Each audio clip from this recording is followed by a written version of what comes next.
మన తండ్రి అయిన దేవునికి సమస్త మహిమ, ఘనత, ప్రభావములు కలుగునుగాక. మన ప్రభువును రక్షకుడునైన యేసుక్రీస్తు వారి అతి పరిశుద్ధమైన నామంలో ప్రియమైన దేవుని బిడ్డలందరికీ హృదయపూర్వకమైన ప్రేమ వందనములు తెలియజేసుకుంటున్నాను. దేవుని పరిశుద్ధ గ్రంథంలో నుండి లేవియా కాండము 1వ అధ్యాయం 1వ వచనం నుండి 9వ వచనం వరకున్న వాక్య భాగాన్ని మనం ధ్యానం చేద్దాం. మొదటి వచనం మరియు 2వ వచనమును చదువుకుందాం. యెహోవా మోషేను పిలిచి ప్రత్యక్షపు గుడారములో నుండి అతనికి ఇలాగు సెలవిచ్చెను. నీవు ఇశ్రాయేలీయులతో ఇట్లనుము, మీలో ఎవరైనను యెహోవాకు బలి అర్పించునప్పుడు గోవుల మందలో నుండి గాని, గొర్రెల మందలో నుండి గాని, మేకల మందలో నుండి గాని దానిని తీసుకొని రావలెను.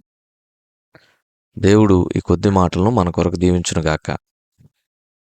ప్రభునందు ప్రియమైన సహోదర సహోదరులారా, చదవబడిన ఈ వాక్య భాగాన్ని మనము గమనించినప్పుడు లేవియా కాండమును బలుల గ్రంథము అని అంటారు. లేవియా కాండము బలుల గురించి చెప్తుంది. పరిశుద్ధ గ్రంథంలో మనకు 5 రకాల బలులు ఉన్నాయి. ఒకటి సమాధాన బలి, రెండవది దహన బలి, మూడవది పాప పరిహారార్థ బలి, నాలుగవది అపరాధ పరిహారార్థ బలి, ఐదవది కృతజ్ఞతా బలి. ఈ 5 రకాల బలుల గురించి లేవియా కాండము చెప్తుంది. క్రొత్త నిబంధనలో కూడా ఒక బలుల గ్రంథం ఉంది. అది అపోస్తుడైన పౌలు రాసిన హెబ్రీ పత్రిక. అపోస్తుడైన పౌలు హెబ్రీలకు రాసిన పత్రికను క్రొత్త నిబంధన లేవియా కాండము అని అంటాం.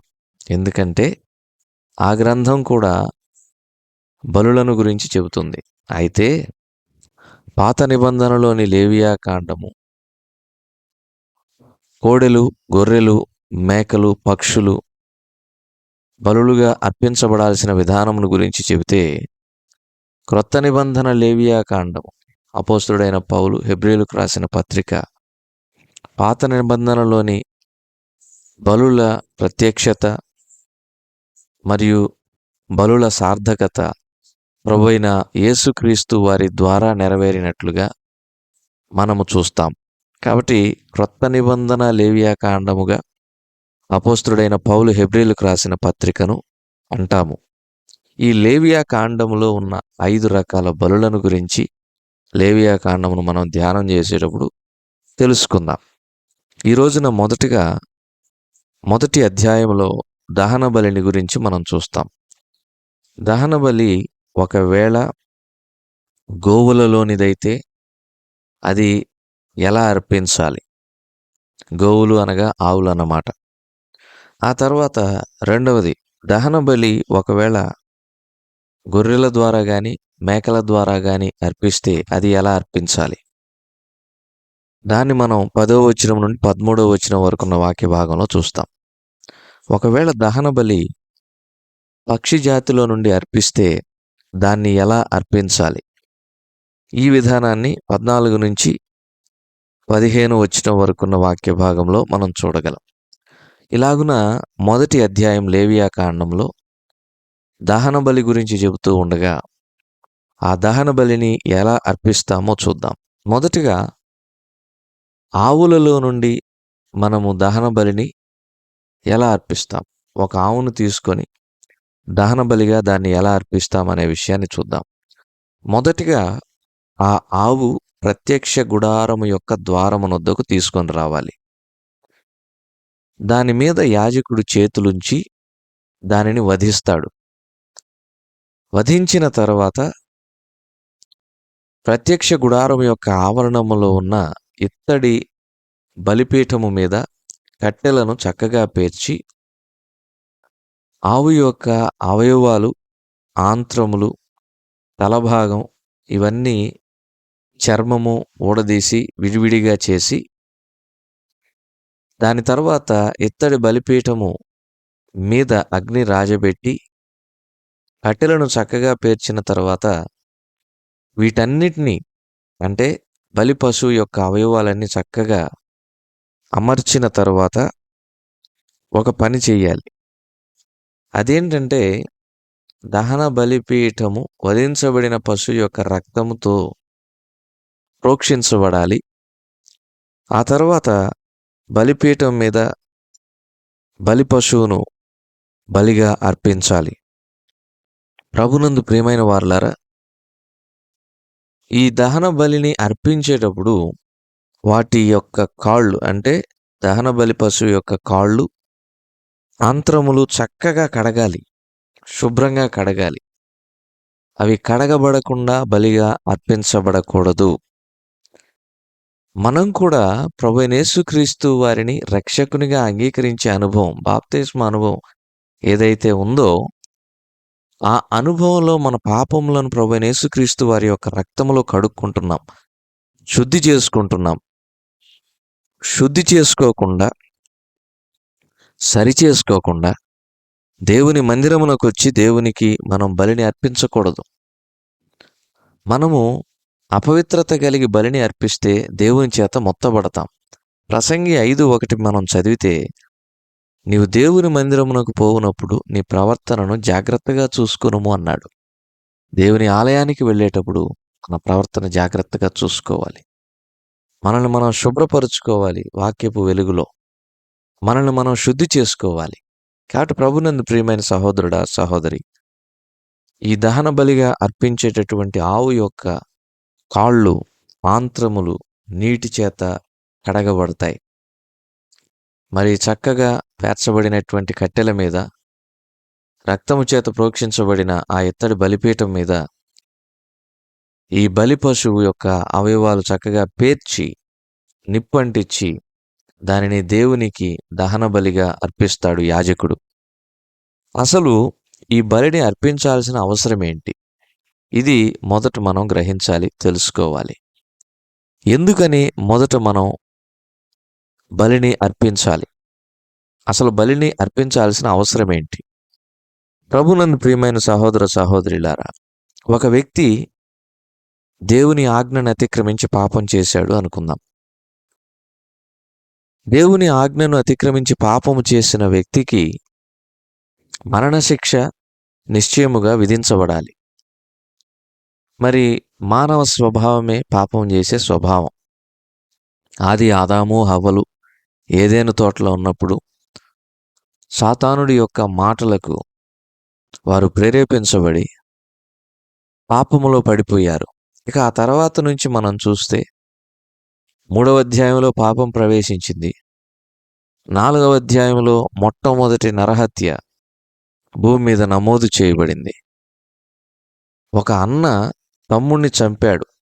అన్న పేరు కయీను, చంపబడిన తమ్ముని పేరు హేబెలు. ప్రభునందు ప్రియమైన వారులారా, ఇటువంటి సందర్భాలను మనం చూచినప్పుడు మానవునిలో ఈ పాప స్వభావం అనేది పాపము ప్రవేశించిన నాటి నుండి అంతర్లీనంగా ఇమిడిపోయింది. మరి ఈ పాప స్వభావమును బట్టి మానవుడు చూపు ద్వారానో, మాట ద్వారానో, క్రియల ద్వారానో, హృదయపు స్వభావము ద్వారానో ఎక్కడో ఒక దగ్గర పాపం చేస్తాడు. ఈ పాపం చేసిన మానవుడు ఎలా తన పాపము నుండి విమోచించబడతాడు, విడిపించబడతాడు, ఎలా తన పాపమునకు పరిహారము నొందుతాడు అనే విషయాన్ని మనం చూచినప్పుడు దేవునికి అతడు బలిని అర్పించుట ద్వారా తన పాపములకు ప్రాయశ్చిత్తము చేసుకుంటాడు, తన పాపములకు పరిహారము నొందుతాడని దేవుని యొక్క వాక్యంలో మనం చూస్తున్నాం. ధర్మశాస్త్రము ఇది బోధిస్తూ ఉంది. మరి ఈ పాపమునకు ప్రాయశ్చిత్తము కలిగించడానికి పాపము చేసిన మానవుడు ఏ రకాల బలిని అర్పించాలనే విషయాన్నే మనము లేవియా కాండంలో చూస్తాం. అలాగైతే ప్రభునందు ప్రియమైన సహోదర సహోదరులారా, మనం ఒక విషయాన్ని తెలుసుకుందాం. దహన బలి సర్వాంగ హోమ బలి అని అంటారు. ఏ అవయవము కూడా తీసుకుని వెళ్ళి పారవేయబట్టం, కాల్చివేయబట్టం, లేదంటే పాళెం వెలుపల వేయబట్టం జరగదు. ప్రతి అవయవము, వధించబడిన బలి పశువు మొత్తం కూడా దహన బలిపీఠం మీద దహన బలిగా దేవునికి అర్పించబడుతుంది. సర్వాంగ బలి, సర్వాంగ హోమము అని అంటారు. ఏ ఒక్క అంగము కూడా పారవేయబడదు, బలి నుంచి ప్రత్యేకించబడదు. ప్రతి అంగము కూడా సంపూర్ణంగా బలిగా అర్పించబడుతుంది. కాబట్టి ఇది దేవునికి ఇంపైనటువంటి సువాసన ఇచ్చేటటువంటి బలి. ప్రభునందు ప్రియమైన వారలారా, ఇది దేవునికి ఇంపైన సువాసన హోమం. దహన బలి దేవునికి ఇష్టమైనది. సర్వ అంగములు అర్పించబడుతూ ఉన్నాయి. అలాగే మనం కూడా రోమాపత్రిక 12వ అధ్యాయం మొదటి 2 వచనాల ప్రకారం మనం కూడా సజీవ యాగముగా మనల్ని మనం, మన శరీరములను మనం దేవునికి అర్పించాలి. లోక మర్యాదను అనుసరించక దేవుని చిత్తమేంటో పరీక్షించి తెలుసుకోవాలని, మన మనస్సు మారి నూతన మగుట వలన రూపాంతరం పొందాలని దేవుని యొక్క వాక్యం సెలవిస్తూ ఉంది. రోమా 12:1-2లో ఈ మాటలను మనం చూస్తాం. కాబట్టి ప్రభునందు ప్రియమైన సహోదర సహోదరులారా, సజీవ యాగముగా మనల్ని మనం అర్పించుకోవాలి. ఏ ఒక్క అవయవము దేవుని నుంచి వేరుగా ఉండకూడదు, దేవునికి వేరుగా ఉండకూడదు. మన శరీరంలో ఏ అణువు దేవునికి ప్రత్యేకంగా వేరుగా ఉండకూడదు. ప్రతి అణువు దేవునికి అర్పించబడాలి.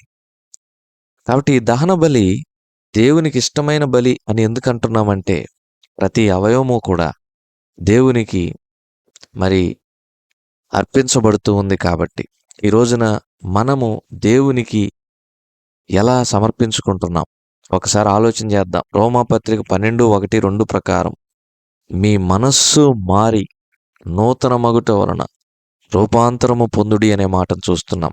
మరికొన్ని రోజుల్లో, ఒక 2-3 రోజుల్లో మనం క్రొత్త సంవత్సరంలో ప్రవేశించబోతున్నాం. మనస్సు మారకుండా, స్వభావం మారకుండా, నూతన సృష్టిగా మారకుండా, రూపాంతర అనుభవం పొందకుండా మరి క్రొత్త సంవత్సరంలో ప్రవేశించుట ద్వారా ఏమీ క్రొత్తదనం మనకి ఉండదు. కొత్త సంవత్సరం అంటే తీర్మానాలు తీసుకోవడం, న్యూ ఇయర్ రెజల్యూషన్స్ తీసుకోవడం. ఇలాంటి ఒక తీర్మానము ఈ రాబోయే క్రొత్త సంవత్సరంలో మనం ఏం తీసుకోవాలో ఒకసారి ఆలోచన చేద్దాం. ప్రభునందు ప్రియమైన సహోదర సహోదరులారా, సజీవ యాగముగా మనల్ని మనం ప్రభువుకి అర్పించుకుందాం. మనలో ఇంకా దేవునికి ఇష్టము లేనివి, ఆయాసకరమైనవి, మనలను దేవుని నుంచి దూరంగా పెట్టేవేంటో వాటిని విసర్జించాలని ఒక తీర్మానం తీసుకుంది. దహన బలిని యాజకుడు దేవుని ఆజ్ఞను అతిక్రమించి పాపం చేసిన ఆ వ్యక్తి పక్షాన అర్పించినప్పుడు దేవుడు ఆ బలి ద్వారా శాంతపరచబడతాడు. దేవునికి, మానవునికి ఆ బలి ద్వారా సమాధానం కలుగుతుంది. దేవుడు ఆ పాపం చేసిన వ్యక్తి యొక్క బలిని అంగీకరించి ఆ వ్యక్తి యొక్క పాపమును కొట్టివేస్తాడు.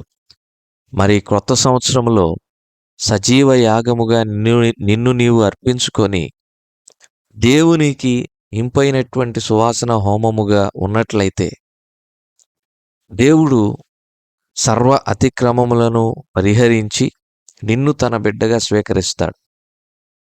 ఒకవేళ నీవు రక్షణ పొందిన అనుభవంలో ఇప్పటికే ఉన్నట్లయితే దేవునికి ఆయాసకరమైన విషయాలేంటో ఒకసారి పరిశీలన చేసుకో.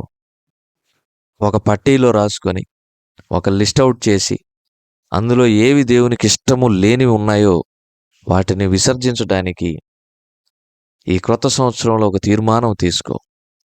దేవుడు ఇంపైన సువాసనగా నీ జీవితమును బట్టి సంతోషిస్తాడు. ఆయన ఇంపైన సువాసనను ఆగ్రానిస్తాడు. ఈ లోకంలో నువ్వు ఒక సువాసనగా ఉంటావు. దేవుడి కొద్ది మాటలను మన కొరకు దీవించునుగాక. ప్రార్థన. కృపగలిగిన మా తండ్రి, మీరు అనుగ్రహించిన వాక్యమునకై స్తోత్రాలు. విత్తబడిన వాక్యం నీరుకెట్టి ఫలింప చేయండి. అపవాది దొంగిలించకుండా కంచివేసి కాపాడండి. ఈ దినమంతటి కొరకు మమ్మల్ని సిద్ధపరిచి మీ నామమునకు మహిమ పొందమని మా రక్షకుడైన యేసుక్రీస్తు వారి పరిశుద్ధమైన నామములో ప్రార్థించి అడిగి వేడుకొంచున్నాము తండ్రి. ఆమెన్.